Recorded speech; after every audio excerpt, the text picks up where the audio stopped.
Сьогодні таємниці війни приїхали в Ірпінь. За моєю спиною ви бачите розбомблений торгівельний центр «Жираф». Поруч тут знаходяться позиції з одноіменною назвою. І сьогодні у нас в програмі буде Володимир Коротя, ветеран, а нині бієць Збройних сил України, який, власне, і організував вдалу та вмілу оборону цього містечка.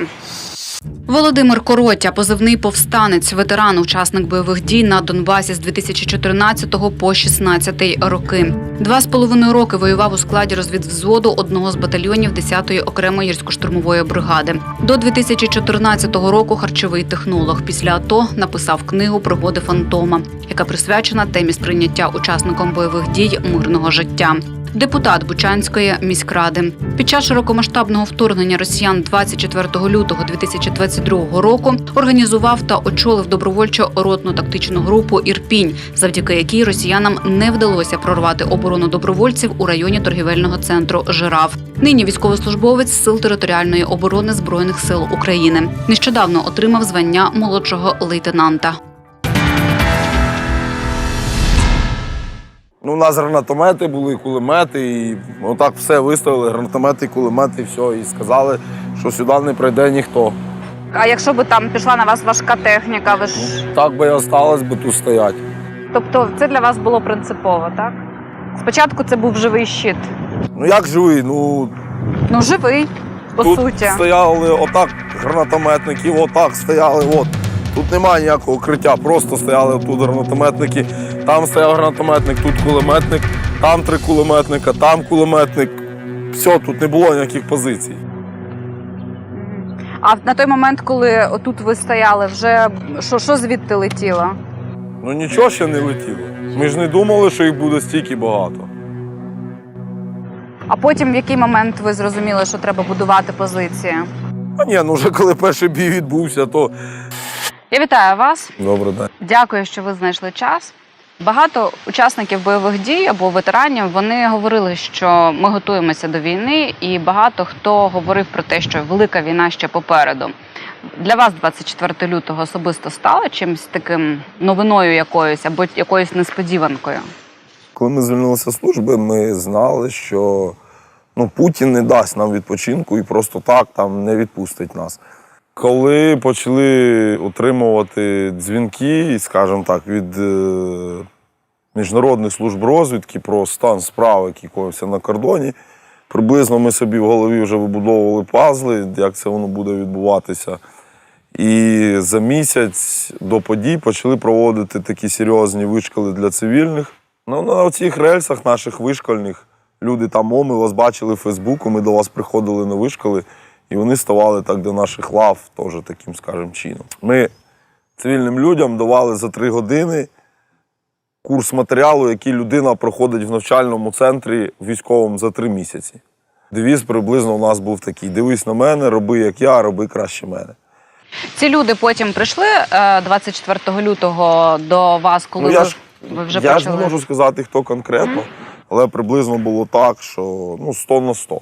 Тобто десь було 100 служивих і 100 цивільних, просто які, як каже начмет, мій начальник медичної частини, людина вийшла на вулицю і потрапила на війну. 24 лютого. Від чого ви прокинулися і що ви почали робити саме в цей день? Десь приблизно по 6 годині ранку я прокинувся від вибухів. У мене квартира в Бучі, я забіг одразу в ванну, став в дверному прийомі, і я почав розуміти, що це не може бути артилерія, це не може бути танки, і це не може бути системи залпового вогню. Чому? Тому що я розумів, що у нас є 100 кілометрів до кордону, за цей час вони ж не могли телепортуватися, через телепорт вийти. Тобто я зрозумів, що це були ракети, ракетні удари, тому що все інше таку би відстань не змогло би там здолати, так? Одразу в нашій ветеранській групі був об'явлений червоний код. Ми почали збиратися, за годину десь ми зібралися.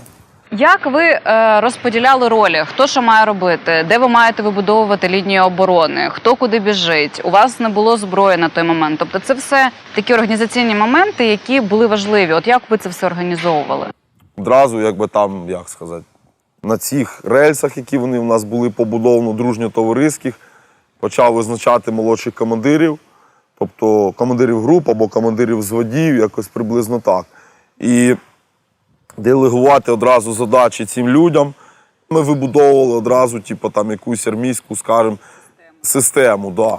Відкрили карту, у нас було дві домінуючих висоти. Одна була в Бучі, там на Мельниках, там, де якраз була розбита колона 80-ї аеромобільної бригади наша. Там недоцільно було займати оборону, тому що вона прострілювалася авіацією вже в перший день з аеропорта, прострілювалася гелікоптерами, і плюс ще й в мене є підозри, що туди били іскандерами, ракетами «Іскандер» з території Білорусі. Займати там було щось недоцільно, тому що це просто була б втрата особового складу. Наступна висота була тут. На Жирафі. Да.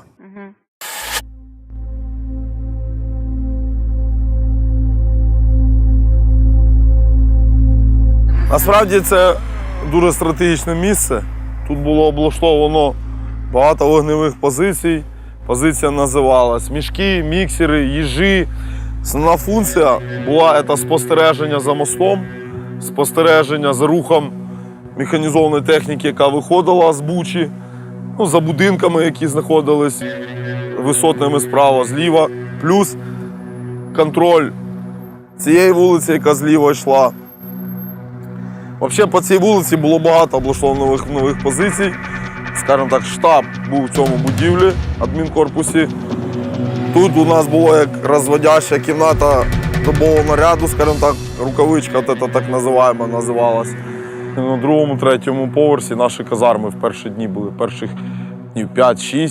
Але бачите, там вже будівлю повністю там почали розкладати, залишати особовий склад уже там не було можливим, і всі вже знаходились в бомбосховищі. Було поділено так пополам. Одна половина була для цивільних, інша для військових. У вас не було техніки, у вас не було озброєння, так розумію, так? Називаємо це для цивільних важкого озброєння. Важкого озброєння. Да. В нас була своя офіційна зброя, зареєстрована зброя. Особиста ваша. Да, нагородна зброя там в багатьох була. У нас були інструктори снайпінгу, свої снайперські гвинтівки були. Але ж проти, умовно кажучи, танків це не працює. Але в нас не було важкої зброї. Мною розроблювалася система заволодінням або отримання важкого озброєння. З розбитої колони 80-ї аеромобільної бригади ми з надзвичайними потугами витягли 3 БТРа. Сюди їх пригнали, це БТР-80. Тут крутили їх, 2 ми поставили в стрій, 3-й стріляв, але не їхав. Не змогли ми зробити, щоб він їхав. В Ірпені є частина Національної гвардії, вона була піднята по бойової тривоги і виведена в Київ. Вони забрали тільки особисту зброю і все. Тобто ми туди зайшли, там виявили якусь частину бронежилетів, касок, аптечок, захисту, засобів захисту. Плюс в боксах було 2 БТРа, БТР-80 і бронеавтомобіль типу «Казах». Але вони не їхали. Тобто, коли військові відходили, вони забрали акумулятори, повирізали електрику. Так уже виявилось, що в першу ніч, з 24 на 25, з аеродрома вони вже били мінометами по території цієї військової частини. Тобто, отак приблизно така будівля, двері в бокс, вхід. Ми були в боксі і почали вже міни лягати під бокс, і ми фактично під мінометним вогнем накрутили цих 2 БТРа, завели. І коли ми починали іми виїжджати, то приїхали ці нацгвардійці, 4 людини, і вони кажуть, о, а ви хто? А ви хто? Ми, приїхали ремонтувати БТР. Кажуть, а ми вже його зремонтували. Вони кажуть, як ви зремонтували, якщо він не їхав? Тобто ми вночі без світла під мінометним вогнем завели 2 БТРа, один 80-й ми їм віддали, а цей бронеавтомобіль «Казак» вже забрали собі. Хто ці люди, які це все ремонтував в таких умовах? Ветерани. Ветерани. Це ваші побратими, так? Це ті люди, які вже воювали, які мають досвід. Тобто я так розумію, що, умовно кажучи, за добу, з 24 по 25 ви вже знайшли собі озброєння, більш-менш таке, що вже можна воювати, хоча б якісь засоби захисту. У вас вже був сформована ваша рота, і ви почали що? Ви почали вибудовувати лінію оборони, так? Спочатку ми почали думати, яким чином заволодяти ще більшою кількістю механізованих засобів. Тобто ми робили рейдерські напади на колони російські, коли вони ще не були великими, тобто на розвід там якісь дозори, і заволодівали їхніми механізованими засобами. Скільки ви таких рейдів зробили? Рейдів було десь 6 сумарно, але це за весь проміжок, не з самого початку за весь. Ну і сумарно ми заволоділи 12 механізованими засобами. Слухайте, ви знаєте, я вас слухаю, і направду от це просто якась фантастика, тому що ви збираєтеся в місті, організовуєте фактично військовий підрозділ, проводите рейдові дії вже на противника, хоча на той момент ще ніхто до кінця не розумів взагалі, що відбувається. Як це все вам приходило в голову, що треба робити ось саме так?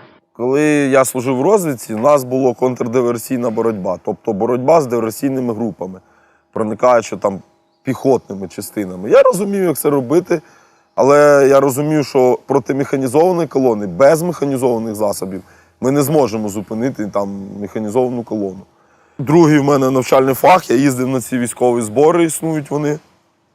Я їздив на військові збори, другий військовий фах, в мене командир БМП-2. На зборах вчили ми організація оборони на висоті мотопіхотної роти, підсиленої механізованими шляхами. І от по цьому посібнику все я тут якби облаштовував. Тобто основні які в нас були шляхи – це заняття правильних вогневих позицій, заняття і підготування укриття для особового складу, укриття у нас було. Плюс ми копали, постійно заглиблювались. І маневреність, тобто рух, маневреність. Тобто ми побудували тут засідку таким чином, що коли колона на нас вийшла, вона взагалі не знала, що ми тут є. І шляхом постійного маневрування ми змогли знищити близько 11 БМД-2. Скільки на вас йшло техніки? 101 одиниця. В основному БМД-2. І плюс танки були. Тобто на вас сунула 101 одиниця техніки? Це перша колона. Перша колона. І в цей перший бій вам вдалося вибити 11 з цієї 100. Це зупинило наступ на Ірпінь тоді? Нам же ж в Бучі дуже суттєво допомагала артилерія і байрактари працювали. Тобто тут такий комплексний був успіх, скажімо так. Тобто артилерія, байрактари працювали. Чому? Тому що ми їх тут стримали, зупинили рух механізованої колони. Це дало можливість байрактару навестись, але і в той же час це все, що якби сюди виїхало, вибіжало, його теж тут треба було знищувати, скажімо так. Тому що наша задача була не пропускати в місто. Не пропускати. Любою ціною, але в місто не пропускати. Отжимали ми наступним чином цю і паралельні вулиці цим. Міксер будівельний, звичайний, який заливає бетон, фундамент. Ми ставили 3 міксера, 2 перекривали дорогу, 1 позаду. Для чого? Вночі ми 1 переганяли міксер, 3 ставили сюди, відганяли 1 міксер на 500 метрів вперед, 2 підганяли і 3. І так по 500 метрів з усіх сторін постійно віджимали. І ми таким чином віджали 7 вулиць. Що це нам давало? По-перше, нам потрібно було, так як вулиці прямі, їх дуже складно тримати, тому що виїжджає і одразу простріл якби повністю йде. Нам потрібно було гасити цю вогневу дальність, скажімо так. Яким чином? Ми двигали міксери на 500 метрів, тобто ми їм зменшували вогневу дальність на 500 метрів. Таким чином ми могли вже ховатися там за цими міксерами і собі збільшувати вогневу дальність на 500 метрів. На висотні будівлі спецпідрозділів заходили хлопці, стали спостережчі пости. І в нас виникав комунікаційний зв'язок.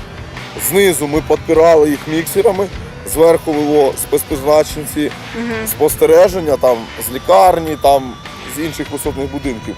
Що це нам давало? Ми закривали фланг, закривали одну частину фронту, вели зверху спостереження і відповідно з іншого флангу ми могли вже штурмові групи заходили і вичищали вже вулиці вогневим контактом. Ворога сюди підпирали, ми тут закривали міксерами і тут, углом.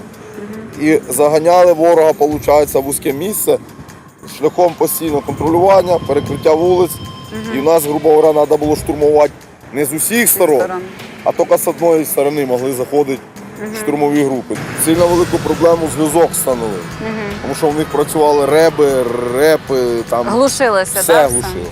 Завдяки вам, тим, що ви тримали позиції тут, завдяки цій вашій тактиці розробленій, скільки відсотків міста вам вдалося вберегти від окупації? 70 десь. Москалі діяли прогнозовано, діяли по книжці, їх можна було спрозувати. Ми імпровізували, рухались, маневрували, нав'язували скрізь їм свій бій, нав'язували. Тобто ми не вступали з ними в прямий бій, намагались не вступати. Тому що якщо вступати з ними в прямий бій, ми були в програші. Але ми скрізь шляхом маневрів нав'язували їм. Після того, коли тут було розбито все, що сюди виїхало, вилізло, колона вийшла в 7 годині 40 хвилин, в 10 годині 40 хвилин ми робимо контрнаступ, видвигаємося в Бучу, захоплюємо там 4 робочих механізованих засоби, виводимо їх сюди на жираф. І вони починають здаватися в полон, хотіть здаватися з білим прапором, з величезною простинею, махають, ми вибудовуємо. Тобто ми не стріляли, вони продовжували стріляти з гранатометів. Ми дали їм одну спробу, другу, третю, вони не хотіли. Тобто вони не зрозуміли, чи вони здаються, чи вони воюють. З нами це не працювало. Ми або не воювали, або воювали. Половини не існувало. Не захотіли здаватися. Ми, значить, знищили в кінці колони ще 4 БМД і десь близько 30 десантників. Це були десантники, так? Да? Все було псковська десантура, виключно. Нам же ж розповідали про Другу армію світу, про еліту і так далі. Ви відчували це, от що вони там є якісь приналежні до якихось елітарних підрозділів по тому, як вони вели бої тут? З псковськими було дуже складно, кажу, як є. Вони навчені, вони професіонали, вони провели роки на полігонах, і вони сюди прийшли з однією метою – вбивати. Ну, ми не дали їм цього, не давали реалізувати їм цього, ламали їхні плани. Да, нам було страшно, але в якісь там моменти, перші дні ми зрозуміли, що цей страх, який є в нас, ми повинні нав'язати його ворогу. Ми повинні зробити страх ворога, щоб він був вищим нашого. Сюди вони лізли 4 рази. 4 рази намагалися, да, заходити? І 4 рази ви їх розбивали, так? І ми постійно писали «Добро пожаловать в ад, ми всіх вас ждемо». Не знаю, чи вони читати не вміють. Ми російською мовою спеціально. Ну, в них же писали. був наказ йти вперед. Я не хочу цього обговорювати, але я цього не розумію. Все, як-то приблизно так. Тут було багато дуже підрозділів. Мотопіхота, мобілізовані, навіть сирійські найманці були. Це ви маєте на увазі зі сторони росіян, так? Да. На Каравангала 114-та бригада морської піхоти, город Архангельськ. Тобто я не можу зрозуміти, люди купалися в Білому морі, ми його навіть за життя ніколи туди не попадемо. Люди купались в Білому морі, і їм щось не вистачало в житті. Ну, всі були знищені. Отут аж на залізниці були загиблі москалі, де залізниця, вони аж сюди, аж до залізниці доходили. Тобто це можна говорити взагалі про такий ближній контактний бій? Ну от, скільки ми стоїмо, 20 метрів може.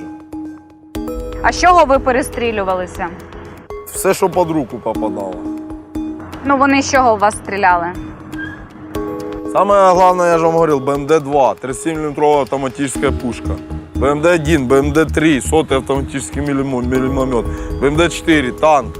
Ну, артилерія і наша включалась, і їхня, ну і стрілкотня, кулемети, автомати. Тобто вони, група туди забігла за жираф, десь чоловік 30, отак між промкою, так внизу. Ми оттуда почали заходити. По залізниці вони ж потім теж пробували прориватися, залізницю держали. Скажіть, а якщо говорити про співмірність сил, от як би ви оцінили наші і їхні? Це от в кількісному показнику. Можете Не знаю, так? їх було дуже багато. Ну, ми знищили десь 200 псковських десантників, і у нас рота 200. Тобто, при тому ж ми всі їх механізовані засоби поуничтожали. Все, а вони все ще не закінчувалися. Якщо враховувати, що у нас би, наприклад, було 0 механізованих засобів, а у них 100, то 100 до 1. Так як у нас було 5 механізованих засобів, у них 100, це значить 20 до 1.